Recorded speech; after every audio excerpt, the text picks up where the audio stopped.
Hello viewers, আমি সৌরভ। আপনারা দেখছেন touch and support YouTube channel. আজ আমরা জানবো কিভাবে কাস্টমারের এয়ারটেলের সিমকে আপনি এয়ারটেল মিত্রা অ্যাপ থেকে কীভাবে রিপ্লেস করবেন।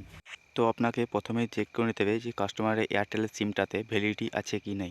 যদি কাস্টমারের এয়ারটেলের সিমটাতে ভ্যালিডিটি থাকে তবেই সিমটা রিপ্লেস বা সোয়াপ করা যাবে। তো কাস্টমারের ভ্যালিডিটি চেক করার পর আপনি এয়ারটেল মিত্রা অ্যাপটি খোলার পর দেখবেন নিচের দিকে ডিজিটাল সিম সোয়াপ বলে থাকবে, ওটার উপরে ক্লিক করবেন। এরপর কাস্টমারের ফোন নাম্বারটা এইখানে দেবেন। কাস্টমারের ফোন নাম্বারটা ঠিকঠাকভাবে দেবেন, কাস্টমারকে মিলিয়ে নেবেন। এরপর যদি ভ্যালিডিটি থাকে তাহলে কাস্টমারের সিমটা অটোমেটিক এখানে শো করবে যে আপনাকে ফি পেমেন্ট করতে হবে তার জন্য। এরপর কাস্টমার লাস্ট কত টাকা রিচার্জ করেছে সেটা নোট করবেন, আপনার একটা কিছু দিয়ে দেবেন। তারপর কাস্টমার কোন হ্যান্ডসেটটা ইউজ করছে সেটা দেবেন, কাস্টমার কোন রাজ্যের সিমটা বটে সেটা দেবেন। কাস্টমারের আধার কার্ডে যে রাজ্য বা যে ঠিকানায় হোক না কেন এইখানে চাইছে আপনার সিমটা কোন রাজ্য থেকে তোলা হয়েছে, তো সেটা আপনি দেবেন। এরপর সিটি বা ডিস্ট্রিক্ট দেবেন। সিটি বা ডিস্ট্রিক্ট দেওয়ার পর আপনার কাছে একটা নতুন সিম থাকতে হবে। তো আপনি যদি নতুন সিম রেখেছেন তাহলে ভালো কথা, আর যদি কাস্টমারের ই সিম থাকে তাহলে ই সিম স্ক্যান বা বারকোডটি স্ক্যান করুন। এরপর ভ্যালিডিটি বা ভেরিফাইয়ের উপর ক্লিক করুন। এরপর আবার ভ্যালিডিটির উপর চেক করুন। তো যদি সিমটা অ্যাভেলেবেল থাকে তাহলে ঠিক আছে, আর যদি সিমটা অ্যাভেলেবেল না থাকে তাহলে ওখানে লিখে দেবে। এরপর বক্সটাতে টিক করুন।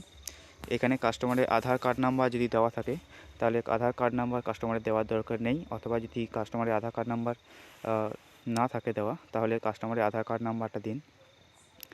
কাস্টমারের আধার কার্ড নাম্বারটা দেওয়ার পর নিচেতে দেখুন ছোটো ছোটো করে কাস্টমারের প্রথম নামটি আর প্রথম স্পেলিংটা থাকবে আর শেষ নামের শেষ স্পেলিংটা থাকবে।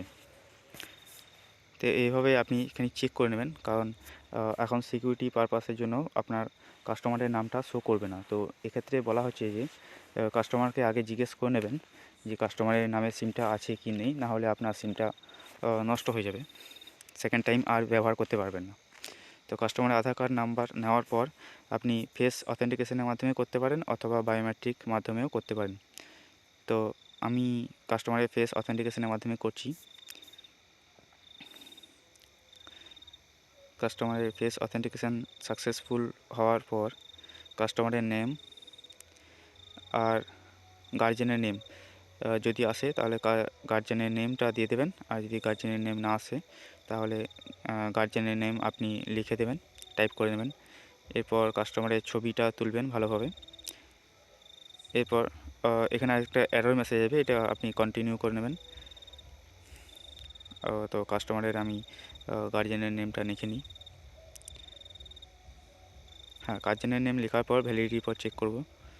এখানে যদি ম্যাচ থাকে তাহলে এরকম ধরনের আসবে, আর যদি মিসম্যাচ থাকে তাহলে রিজেক্ট অপশান আসবে। এরপর আপনার যার নামে পজটা আছে, পজ আইডি, তার অথেন্টিকেশন লাগবে। আপনি ফেসের মাধ্যমে করতে পারেন অথবা ফিঙ্গারপ্রিন্টের মাধ্যমেও করতে পারি। তো আমি ফিঙ্গারপ্রিন্টের মাধ্যমে পজ এজেন্টের অথেন্টিকেশনটা নেওয়ার পর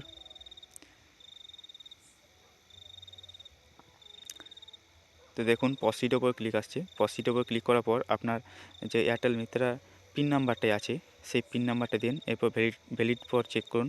এরপর সাকসেসফুল হওয়ার পর আবার সাবমিটের উপর ক্লিক করুন। দেখতে পাচ্ছেন এখানে সিম চেঞ্জ রিকোয়েস্ট সাকসেসফুলি সাবমিট হয়ে গেছে। তো এরকম ধরনের একটা ইন্টারফেস এলে কাস্টমারকে দেখিয়ে দিন।